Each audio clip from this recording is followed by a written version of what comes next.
Today we delve into some movie magic and learn how to make our very own prosthetics. Stay tuned.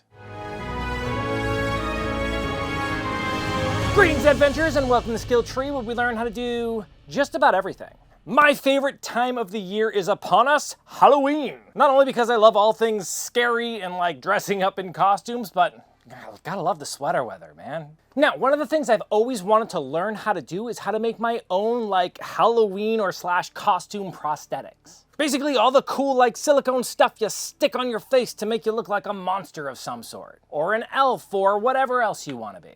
So that's what we're gonna try to learn to do today. Just as a quick aside, the background of the YouTube analytics tells me that only 37%, which is one up from last time, but still 37% of you who watch us regularly have hit the subscribe button. So if you can do me a solid and you like what we do, just hit the subscribe button. It helps out. All right, without much further ado, let's just jump right into it. For this project, it is not necessary, but it would help if you had yourself some sort of a life mask like this. A life mask is basically a casting of your face, which I teach you how to do in this video right here. So the basic idea is I'm gonna use this casting on my face to build up with clay exactly what I want it to look like. And the thing I have in my head is like this type of makeup here from Angel, if you guys remember that, / Buffy, I guess. Just like that really kind of beefy brow. That mixed with Maleficent's cheekbones. I really wanna get that going too. We'll see how it all works out together. To build that up though, I'm using this monster clay. This stuff is incredible. When it's cool, it's hard as a rock. But after sticking it in the oven and getting it to like 150 degrees, it softens right up.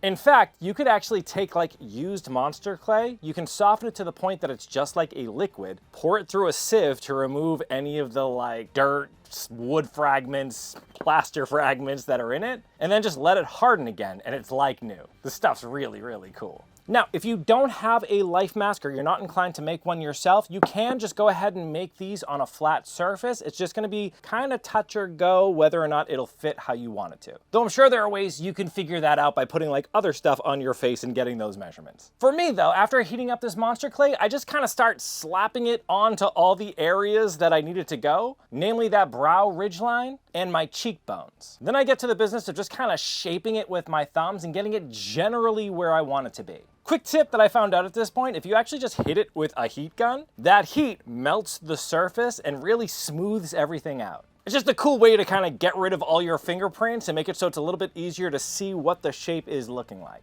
Cool, so now that I like the general shape that it's in, it's time to start adding that detail. First, I go around with my loop tool and just cut away any of the spaces that aren't needed, removing material and isolating the pieces. I'm technically thinking of this as two different projects in one, that brow ridgeline and then also those cheekbones. I'm not sure they're gonna play well together. That's a lot of real estate to fill in. So I'm making them so they're separate pieces so I can use them individually.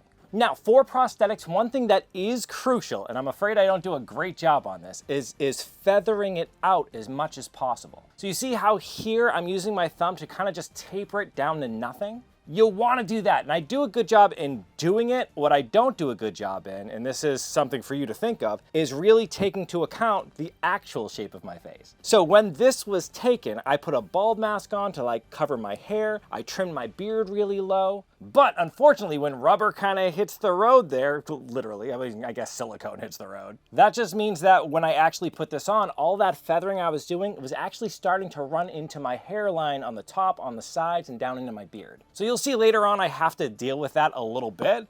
Just take that into account while you're doing it. With that feathered out, I just went back in and started adding some detail, like the wrinkles in the ridge so it looks like it's got kind of like this snarling look to it. Other little creases and maybe some scars. Really just use your imagination. Make it whatever you want it to be. Though again, another cool thing with this is it behaves almost like foam in that if you cut a little bit out of foam and then you hit it with a heat gun, all of those details kind of mellow out and it actually looks more like a unified part, like it actually exists in the piece, if that makes sense. Now, one last detail I really want to add into this thing to make it look kind of more realistic is actually adding like the pores and little skin imperfections. A lot of times when you have those store-bought prosthetics, they're so perfect that they look unreal, right? And I didn't want that. I wanted to see if I can add just that little bit more detail to it. So to make this happen, I just covered this thing in plastic wrap and then went back in with this sharp tool and just kind of stippled in all these little pores. The plastic wrap, by the way, is so that when you push in, the plastic kind of digs in with it and it actually just mellows out the edges of that hole, right? If I was just using a thing to poke into there, there'd be a hole with a hard ridge around it. By using the plastic, because some of that plastic gets sucked into that hole, it actually like smooths out those edges. It makes it look a little more natural. And you can see once I remove that plastic wrap, it does have a bit more of a realistic skin texture. Now you can for sure like go to town with this thing, right? You can add a bunch more texture to it, maybe take some like actual leather and use that to just touch the tip of it. Ha, the tip of it, nice. Touch the surface of the clay and get all that like the pores and imperfections to actually like implant onto there. And with that, I have the basic shape of exactly what I'm going for. I'm actually kind of proud with how that came out and just how easy it was to make. I mean, just a few hours of me fiddling with clay and it looked pretty good. Okay, so now what we want to do is we want to make a negative of that shape. Basically, we're going to use the two parts as like a sandwich, right? So we want the space that's the difference between here and the prosthetics to be filled with silicone when we're done. So in order to do that, I make a negative and then we put the positive into it, and whatever space is left is the only space the silicone has to fill. Supposedly. We'll see how it works. Now, in order to make the negative, I started by building up clay all around the area that I'd put those details in. And this is the second of my mistakes on this project. As you can see, I built up quite an impressive little wall o' clay here that's going to hold my casting material. What I should have done is actually just built up the entire face. By just like stopping here, I made it so that there's like an area for stuff to spill out later on. It was simple enough to figure out a way to stop that from happening, but still it was just another thing to have to deal with. Anywho, with that wall built up, I started mixing some of this Hydrocal 30, which is basically just a casting plaster. Since we're here, why don't you join me over here for a quick message from our sponsor. Hi there, welcome to the messy side of my table. This is the side you never get to see on the camera because I just shove all the stuff from the last project over to the side. But all this stuff here, all this stuff, you helped me buy. All except for this. This was a me thing. But as you see, it takes a lot of stuff to keep this channel running. So if you'd like to help support us buying all of this random garbage, you can go ahead and join our Patreon, link in the description below. Use our Amazon links for any of these projects, also down below. Or visit our merch store. Again, you know, it's YouTube, down below.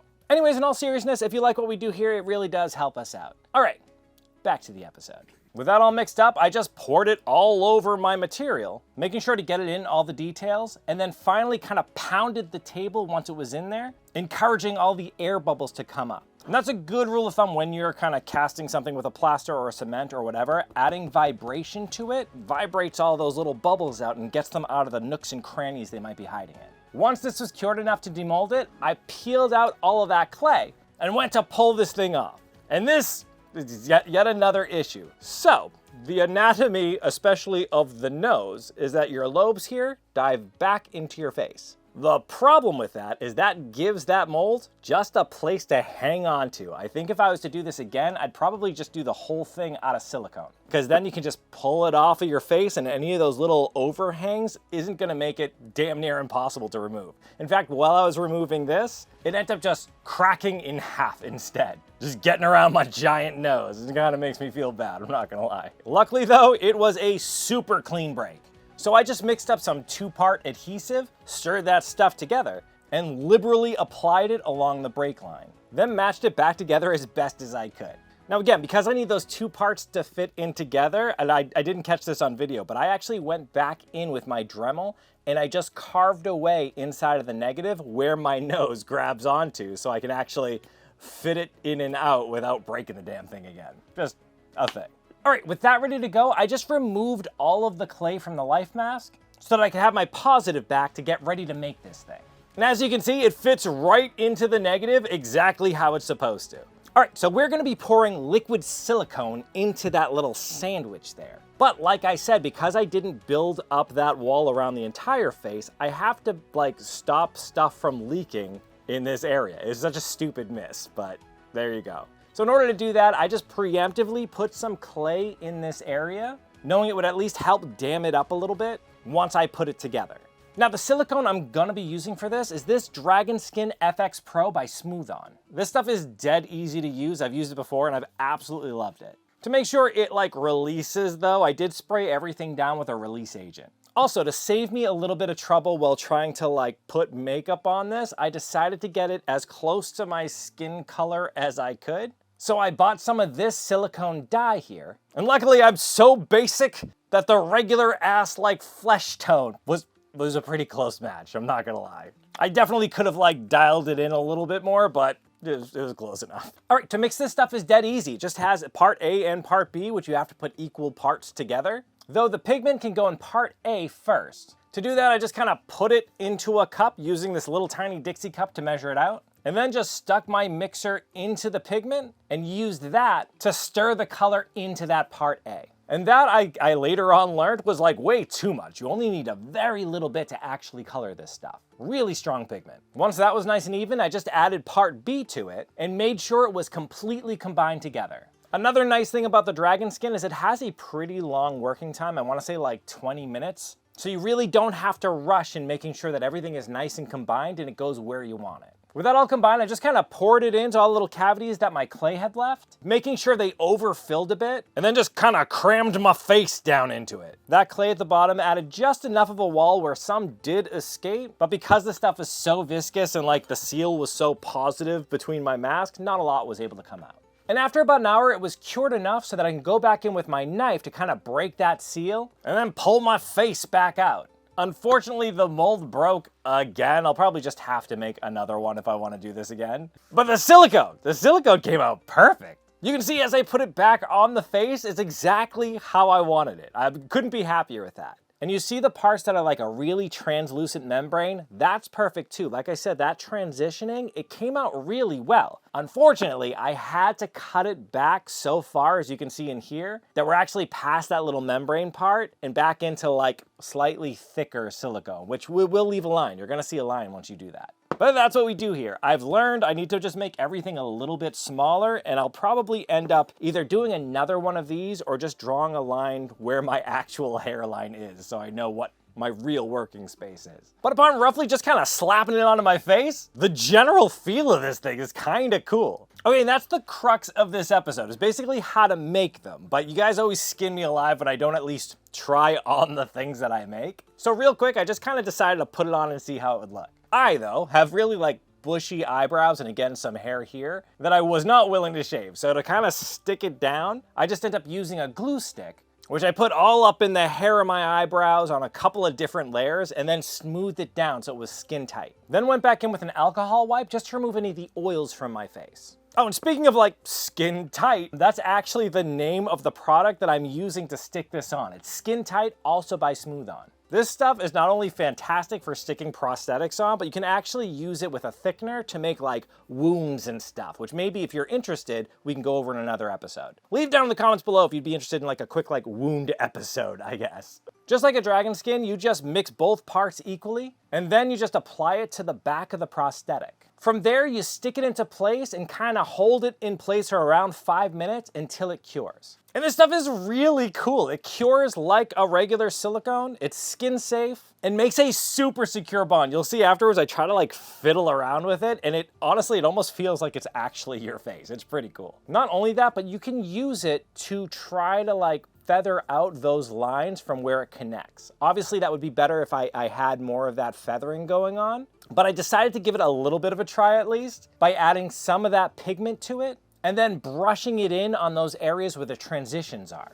Finally, I did a real slapdash makeup job by putting a foundation over the entire thing and then layering on some shading.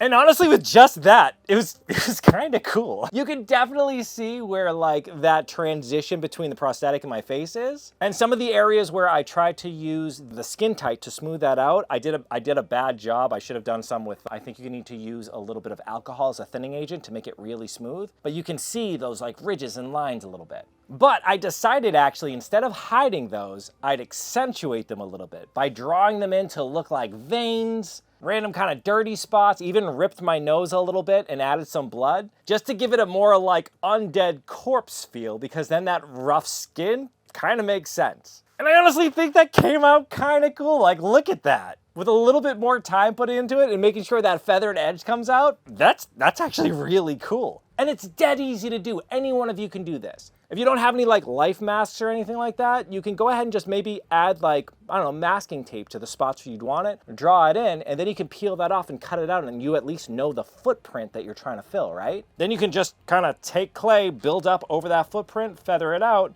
and make a cast of that. But I love this. Think of the cool implications, not just Halloween, but let's say you're going to a LARP and you want to be a cool fae with like sharp cheekbones or something. Or undead and like part of your jaw is showing.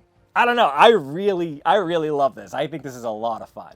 But you let me know, what would you use this for? Why don't you put it down in the comment section below? I'd love to hear your creative ideas. Speaking of showing off your creative ideas, by the way, if you're not part of the Discord, I highly recommend you join it. Odds are if you're here, you are the creative type, or at least you like to be crafty. And the Discord is a community of crafters. Look at all the cool stuff they do. They're constantly making neat things, upgrading a lot of the stuff that I've made, frankly, and helping each other solve problems and learn new skills. It is a fantastic community, and honestly, everybody there who participates is super cool. Definitely jump into it, link in the description below.